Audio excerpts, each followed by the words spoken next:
MP में जनता की नाराजगी को देख भागे अमित शाह। एमपी में आधी सीटों पर बीजेपी की हार तय। सर्वे में हुआ साफ, 15 सांसदों से जनता नाराज।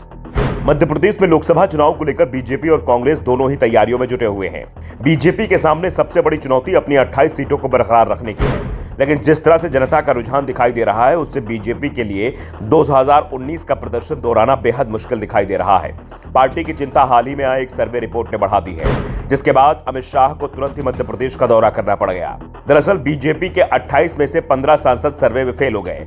अब पार्टी की चिंता यह है कि अगर इतनी बड़ी संख्या में सांसदों के टिकट को काटा जाता है तो गलत मैसेज जाएगा, और नहीं काटा गया तो चुनाव में हार मिलना तय माना जा रहा है। सर्वे के बाद बीजेपी बुरी तरह से फंसती हुई दिखाई दे रही है, और इसके लिए अभी से ही पार्टी की ओर से तैयारियां तेज कर दी गई हैं। सबसे बुरी हालत तो ग्वालियर चंबल रीजन में बताई जा रही है। 2019 में इस रीजन की सभी चारों सीटों पर बीजेपी को जीत मिली थी, लेकिन इस बार जनता अपने सांसदों से नाराज है।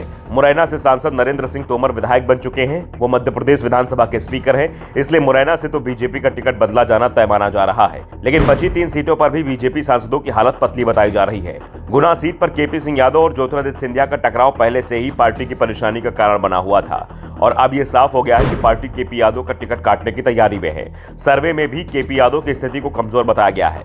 बीजेपी यहां से ज्योतिरादित्य सिंधिया को टिकट दे सकती है, लेकिन मुरैना सीट को लेकर कोई उम्मीदवार अभी तक ऐसा नहीं दिख रहा है जो सीट निकाल सके। यहां से ओबीसी या फिर ब्राह्मण वर्ग पर बीजेपी दांव खेल सकती है।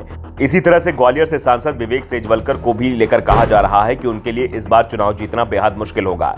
सेजवलकर पर अगर बीजेपी ने दांव लगाया तो यह सीट कांग्रेस की झोली में जाना तय माना जा रहा है। ऐसे में बीजेपी यहां पर भी फंसी हुई दिख रही है। भिंड लोकसभा में तो बीजेपी पिछले 4 बार से अलग अलग उम्मीदवार को टिकट दे रही है, क्योंकि यहां के सांसदों के खिलाफ जनता में आक्रोश पैदा हो उससे पहले ही उसे बदल दिया जाता है। 2004 में भिंड से डॉक्टर राम लखन सिंह चुनाव जीते, 2009 में अशोक अर्गल, 2014 में डॉक्टर भागीरथ प्रसाद और 2019 में संध्या राय चुनाव जीती।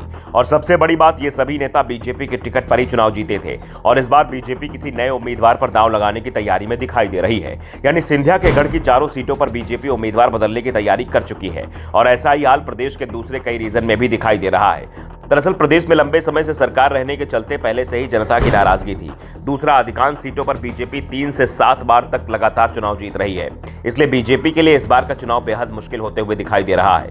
और इसी खबर के बाद अचानक केंद्रीय गृह मंत्री अमित शाह मध्य प्रदेश के दौरे पर पहुंच गए। यहां उन्होंने पार्टी के वरिष्ठ नेताओं की बैठक ली और चुनाव को लेकर दिशा निर्देश दिए। दरअसल अब लोकसभा चुनाव में ज्यादा वक्त भी नहीं बचा है। 2 सप्ताह में ही चुनाव आयोग लोकसभा चुनाव का ऐलान कर देगा। ऐसे में कम समय में पार्टी को बहुत काम करना पड़ेगा। खासतौर पर जिन 15 सीटों पर सांसदों की स्थिति कमजोर मानी जा रही है, वहां से मजबूत उम्मीदवार की तलाश होगी। दावा किया जा रहा है कि इन सीटों में कुछ पर मोहन यादव सरकार के मंत्रियों को भी चुनाव लड़ाया जा सकता है। Bureau report, the Navdarpan news.